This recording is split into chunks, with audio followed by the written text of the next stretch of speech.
प्रिय छात्रों, RBM classes में आपका स्वागत है। आज हम एनसीईआरटी भौतिक विज्ञान भाग 2 अध्याय 9 किरण प्रकाशिकी एवं प्रकाशीय पथ का अध्ययन करेंगे।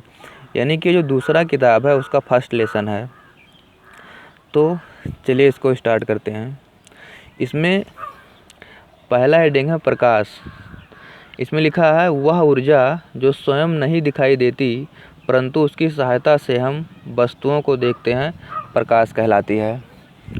तो इसको अच्छे से समझते हैं कि प्रकाश होता क्या है। वह ऊर्जा जो स्वयं नहीं दिखाई देती, मतलब इसका ये मतलब हुआ कि प्रकाश जो है एक ऊर्जा है। ऊर्जा। अब अगर ऊर्जा आप लोग नहीं जानते हैं तो पहले इसको समझ लेते हैं। ऊर्जा की तो परिभाषा ऐसे होता है कि कार्य करने की क्षमता को ऊर्जा कहते हैं। मतलब जिस व्यक्ति में ऊर्जा होगी वो व्यक्ति ही कार्य कर पाएगा, और जिस व्यक्ति में जितने ज़्यादा ऊर्जा होगी वो व्यक्ति उतने ज़्यादा कार्य कर पाएगा। तो प्रकाश क्या है? एक ऊर्जा है जो स्वयं नहीं दिखाई देती है। मतलब प्रकाश जो है वो स्वयं तो नहीं दिखाई देती है परंतु इसकी सहायता से हम वस्तुओं को देखते हैं। तो जब प्रकाश स्वयं दिखाई देती नहीं है तो इसकी सहायता से हम वस्तुओं को देखते कैसे हैं? होता क्या है कि जब भी कोई वस्तु रखी होती है, जैसे मान लेते हैं कि यहाँ पर कोई व्यक्ति है,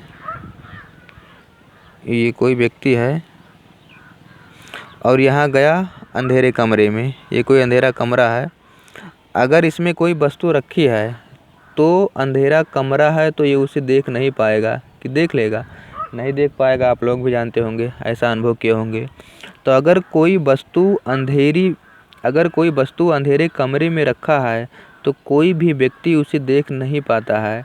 इसका क्या कारण हुआ कि देखिए, व्यक्ति की तो आँख है ही तब भी नहीं देख पाता है। तो इसका कारण ये हुआ कि हमें प्रकाश नहीं है। लेकिन अगर इसे टॉर्च जलाएं उसी वस्तु पर, जैसे टॉर्च जलाते हैं तुरंत वो वस्तु स्पष्ट नज़र आने लगती है। तो इसका क्या मतलब हुआ कि प्रकाश जो होती है वो हमें वस्तुओं को दिखलाई देने में सहायता प्रदान करती है। यानी कि ये हमें वस्तुओं को देखने में सहायता प्रदान करती है, लेकिन ये स्वयं नहीं दिखाई देती है। यहाँ लिखा है जो स्वयं नहीं दिखाई देती है। ये स्वयं नहीं दिखाई देती है। बच्चे सोचते हैं कि प्रकाश तो दिखाई पड़ता है। प्रकाश दिखाई नहीं पड़ता है। जैसे मान लीजिए कि अगर प्रकाश दिखाई पड़ने लगता तो यहाँ रास्ते में प्रकाश है ना, अगर ये प्रकाश दिखाई पड़ता तो ये कहाँ दिखाई पड़ता? यही रास्ते में ही प्रकाश दिखाई पड़ता, तो उसके पीछे ये चला जाता। ये जब इसके पीछे चला जाता तो ये हमें स्पष्ट नज़र नहीं आता। यानी कि कुल मिलाकर के ये हुआ कि प्रकाश जो है वो स्वयं दिखाई तो नहीं पड़ती है, लेकिन हम इसकी सहायता से वस्तुओं को देखते हैं। यानी कि ये हमें वस्तुओं को दिखलाई देने में सहायता प्रदान करती है। तो प्रकाश ऊर्जा है जो स्वयं नहीं दिखाई देती है परंतु इसकी सहायता से हम वस्तुओं को देखते हैं। ऊर्जा को थोड़ा सा और डिटेल में समझ लेते हैं। तो जैसे देखिए, प्रकाश ऊर्जा है। ऊर्जा कार्य करने की क्षमता को कहते हैं। तो जैसे मान लीजिए कि किसी ने कहा कोई काम जा कर के कर लाओ। अगर अंधेरा है तो अंधेरे में जब जाओगे, जब वो दिखाई ही नहीं पड़ेगी तो वो कार्य कैसे कर पाओगे? नहीं कर पाओगे ना। लेकिन जब हम प्रकाश यानी कि कोई लाइट जलाएंगे तब वो वस्तु हमें दिखाई देने लगेगी, और जब वो वस्तु दिखाई देने लगेगी तब जा कर के हम उस काम को कर लेंगे। यानी कि ऊर्जा है तभी तो हम कार्य कर पाएंगे। यानी कि प्रकाश एक ऊर्जा है, इसकी सहायता से हम कोई भी काम कर सकते हैं। उसके बाद आगे है प्रदीप्त वस्तुएं और अदीप्त वस्तुएं। तो प्रदीप्त वस्तुएं वह वस्तुएं होती हैं जिनमें स्वयं का प्रकाश होता है। इसको ऐसे लिखना है इसमें आगे, ऐसी वस्तुएं जिनमें स्वयं का प्रकाश होता है प्रदीप्त वस्तुएं कहलाती हैं। यानी कि जो स्वतः अपने आप जलती हैं। जैसे सूर्य हो गया, सूर्य अपने आप तो जलता है कि जलाना पड़ता है? नहीं जलाना पड़ता ना।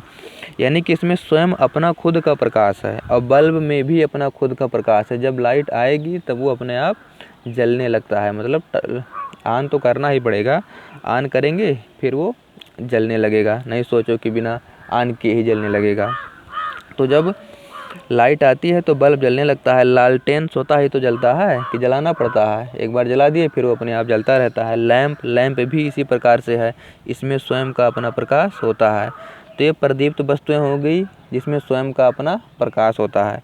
उसके बाद अदीप्त वस्तुएं, इसमें क्या लिखना है, ऐसी वस्तुएं जिनमें स्वयं का प्रकाश नहीं होता है अदीप्त वस्तुएं कहलाती हैं।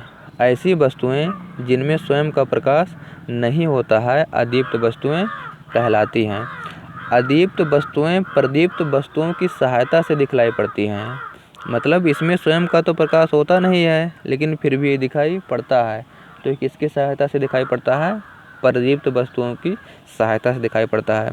जैसे मान लेते हैं चंद्रमा में जो है स्वयं का प्रकाश नहीं होता है, ये सूर्य के प्रकाश से चमकता है। तो सूर्य प्रदीप्त वस्तु तो है। तो जब सूर्य का प्रकाश चंद्रमा पर पड़ता है, जब सूर्य का प्रकाश चंद्रमा पर पड़ता है तब चंद्रमा दिखाई पड़ता है। उसके बाद पहाड़ अपने आप थोड़ी ना दिखाई पड़ता है, रात में दिखाई पड़ता है पहाड़, रात में नहीं दिखाई पड़ता है। जब दिन होता है सूर्य की रोशनी उस पर पड़ती है तब वो दिखाई पड़ता है, या रात में जा कर के टार्च जलाएंगे तब भी दिखाई पड़ने लगेगा।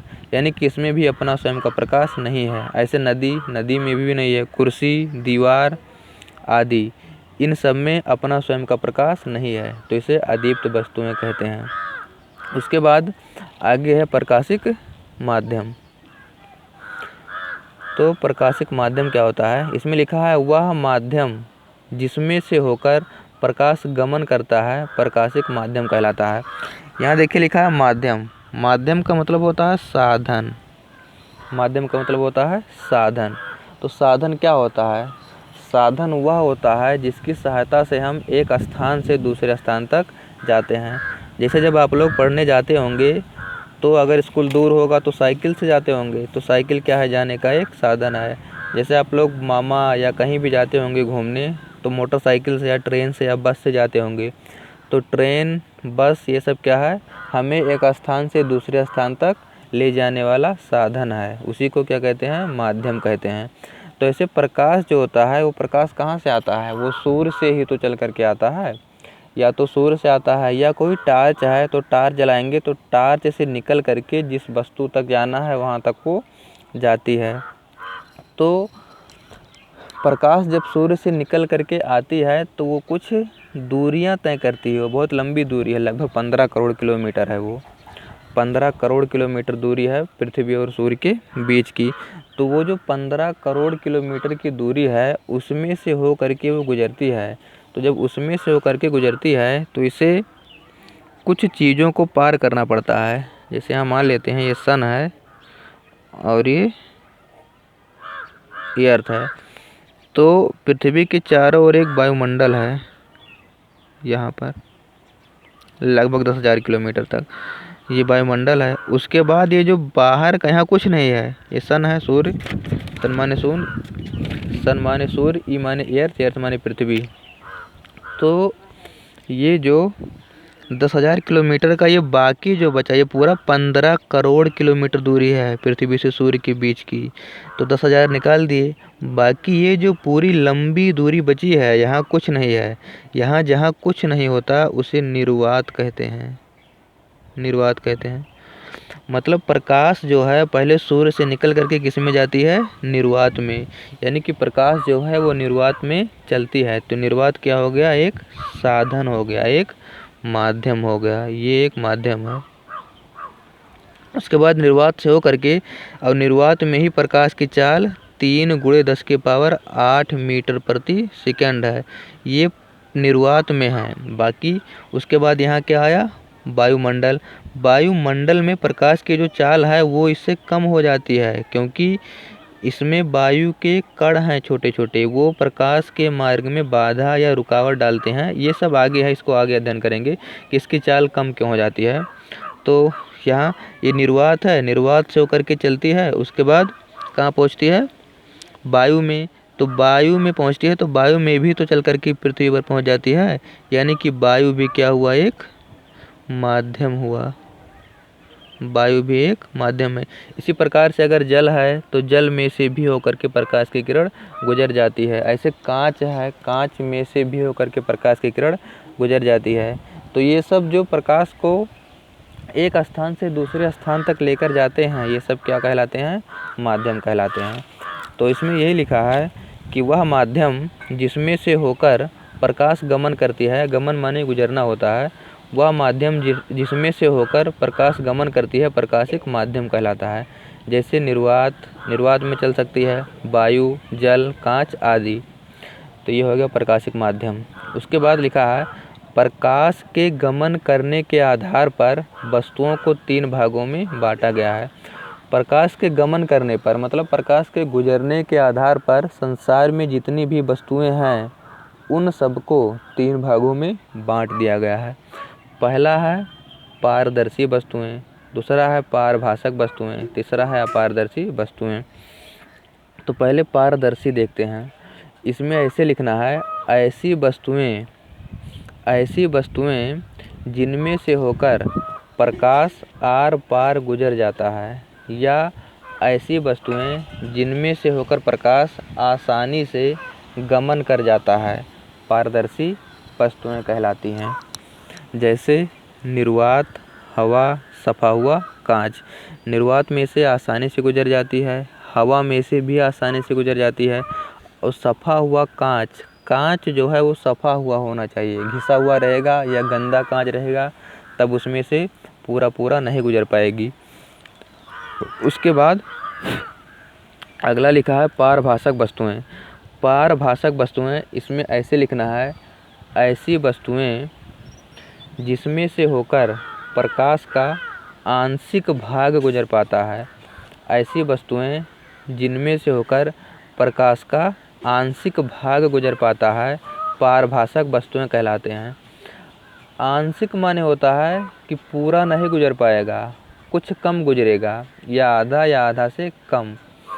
जैसे क्या हो गया, घिसा हुआ कांच। अगर कोई घिसा हुआ या गंदा कांच है तो इसमें से प्रकाश की किरण पूरी नहीं गुजर पाएगी, कुछ रुक जाएगी। तो यही पारभाषक है, जिसमें से पूरा ना गुजरे और कुछ गुजरे।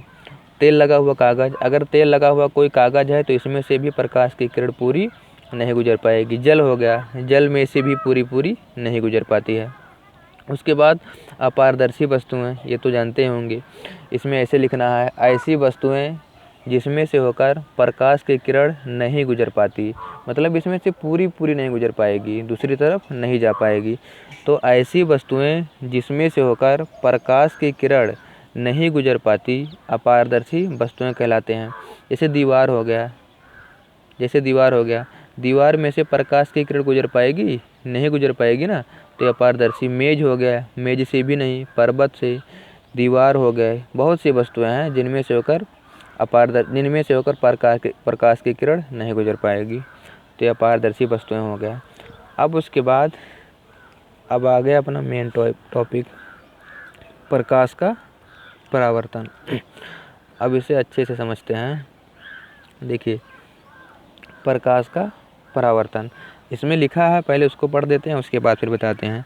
जब प्रकाश की किरण किसी चिकने पालिशदार तल से टकराती है तो वह उसी माध्यम में वापस लौट आती है। इस घटना को प्रकाश का परावर्तन कहते हैं। देखिए, प्रकाश, ये कोई चिकना पालिशदार तल है। पालिशदार तल का मतलब होता है कि पीछे कलई किया हो। जैसे शीशा देखे होंगे ना, शीशा में पीछे कलई किया होता है, वो जो है पारा होता है, और लाल ऑक्साइड और पारे का कलई होता है जो शीशा में पीछे लगा होता है, आप लोग देखे होंगे। तो ये मान लेते हैं कोई शीशा है जिसमें ये पीछे कलई किया हुआ है। तो जब ये प्रकाश की कोई किरण है, यहाँ देखिए तीर बना है, ये जो प्रकाश की किरण है जब आएगी तो इससे टकराएगी। टकराने के बाद क्या होगा, इसे पार तो कर नहीं पाएगी क्योंकि यहाँ पीछे कलई लगा है। तो टकराने के बाद ये उसी तरफ या उसी माध्यम में, मतलब माध्यम का मतलब जिस ओर से आई थी उसी माध्यम में पुनः वो वापस लौट जाएगा।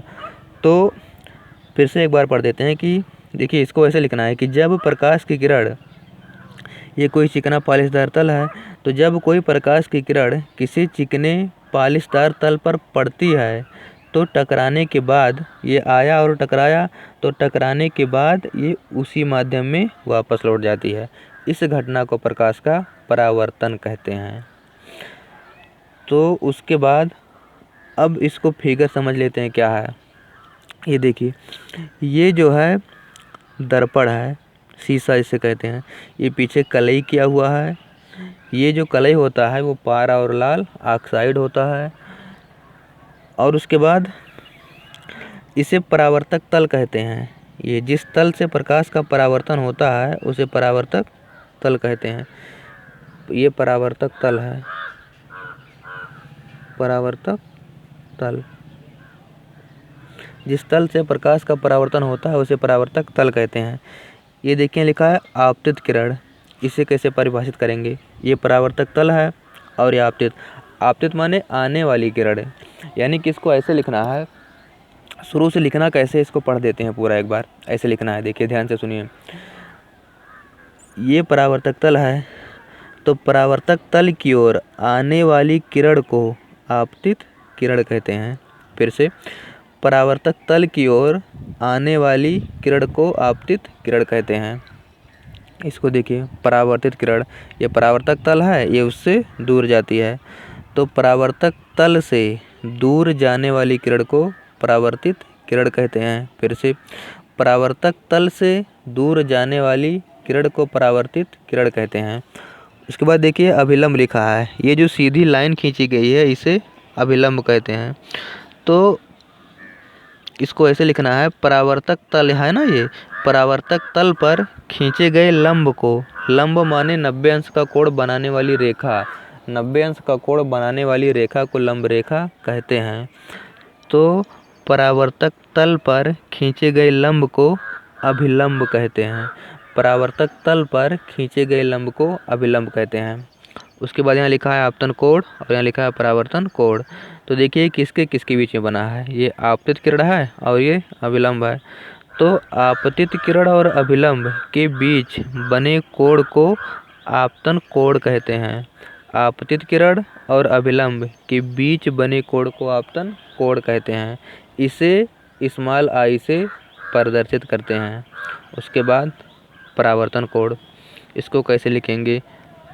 परावर्तित किरण तथा अभिलंब, इन्हीं दोनों के बीच में तो ये बना है, तो परावर्तित किरण तथा अभिलंब के बीच बने कोण को परावर्तन कोण कहते हैं। इसे आर से प्रदर्शित करते हैं। तो इस प्रकार से इसमें सब हो चुका है। उसके बाद अब आगे देखते हैं क्या है।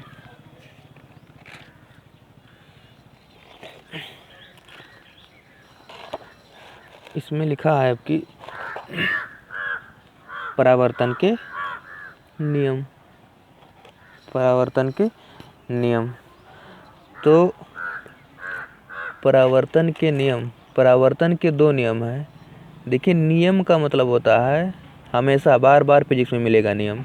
किसी का भी नियम हो, चाहे परावर्तन का नियम, स्नेल का नियम, ओम का नियम, बहुत नियम है, फैराडे का नियम, जो भी नियम होगा, तो जो भी एक घटना होगी उस घटना में होने वाली कोई सच्ची घटना होगी, मतलब कोई भी जो प्रक्रिया होगी, कोई भी जो मशीन होगी या कोई भी जो तंत्र निकाय होगा, उसमें से एक घटना होगी।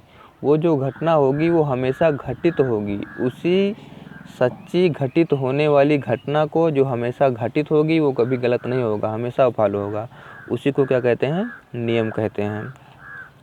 तो हर एक टॉपिक से संबंधित एक घटना या एक नियम होती है, उसी को जो खोजे रहते हैं उसी का नियम कहते हैं। जैसे ओम का नियम, तो ओम ने खोजा था, उसे ओम का नियम कहते हैं।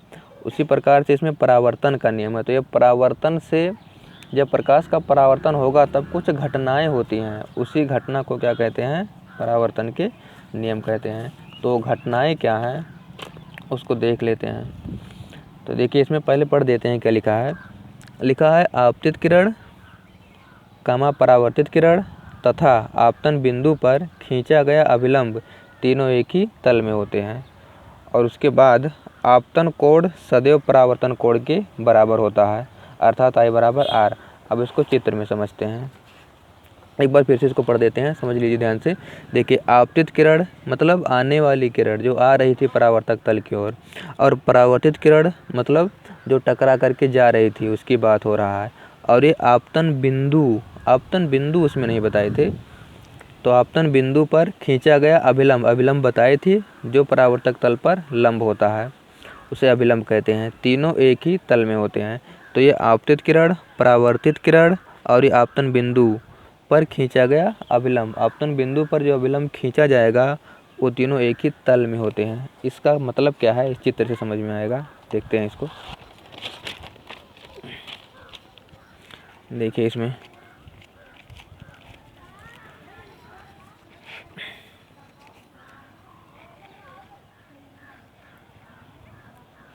पहला नियम, ये पहले आपतन बिंदु क्या होता है इसको यहाँ लिख देते हैं। ये आपतन बिंदु है,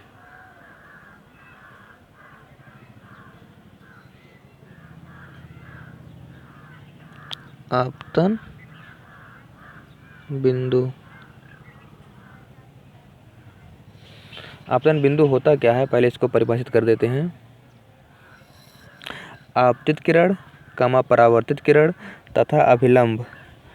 आपतित किरण, ये आपतित किरण है और ये परावर्तित किरण है। ये आपतित किरण है, ये परावर्तित किरण है और ये अभिलंब है। तो आपतित किरण, परावर्तित किरण तथा अभिलंब जिस बिंदु पर मिलते हैं उसे आपतन बिंदु कहते हैं। मतलब ये तीनों जहाँ मिलते हैं उसी को आपतन बिंदु कहते हैं। तो अब पहला नियम समझते हैं। उसमें लिखा था कि आपतित किरण, ये परावर्तित किरण तथा ये आपतन बिंदु पर खींचा गया अभिलंब तीनों एक ही तल में या एक ही बिंदु पर होते हैं। इसका ये मतलब है, देखिए इसमें जब भी प्रकाश का परावर्तन होगा तो प्रकाश किरण ऐसे आएगी और टकरा करके ये ऊपर चली जाएगी, और यहाँ जहाँ टकराएगी इसी पर एक लंब खींचा जाएगा जिसे अभिलंब कहेंगे। देखिए, ये तीनों एक ही बिंदु पर होंगे, यानी कि आपतन बिंदु पर होंगे। ऐसा कभी नहीं होगा कि ये प्रकाश किरण ऐसे आए और टकरा के बाद यहाँ आगे जाए तब उठे, ऐसा कभी नहीं होगा। होगा कैसे कि जहाँ टकराएगा वहीं आपतन बिंदु भी होगा, वहीं आपतित किरण भी आएगा, वहीं से परावर्तित किरण भी जाएगा और अभिलंब भी वहीं रहेगा। तो ये जो तीनों है एक ही बिंदु पर होते हैं। तो यही इसमें लिखा था पहले नियम में। फिर से पढ़ देते हैं। देखिए, इसको ऐसे लिखना है, आपतित किरण ये है, परावर्तित किरण ये है, तथा ये आपतन बिंदु पर ये खींचा गया अभिलंब तीनों एक ही तल में होते हैं या एक ही बिंदु पर होते हैं। तो ये हो गया पहला नियम। दूसरा नियम क्या है कि ये और सिंपल है। देखिए, ये आपतन कोण है और ये परावर्तन कोण है। जब भी प्रकाश का परावर्तन होगा तो जितना बड़ा कोण ये बनेगा आपतित किरण और अभिलंब, यानी कि आपतन कोण और ये परावर्तन कोण, जितना बड़ा कोण आपतन कोण का होगा उतना बड़ा कोण परावर्तन कोण का भी होगा। यानी कि जो कोण यहाँ बनेगा वही कोण यहाँ बनेगा। इसको समझ लेते हैं थोड़ा सा और। जैसे देखिए, यहाँ पर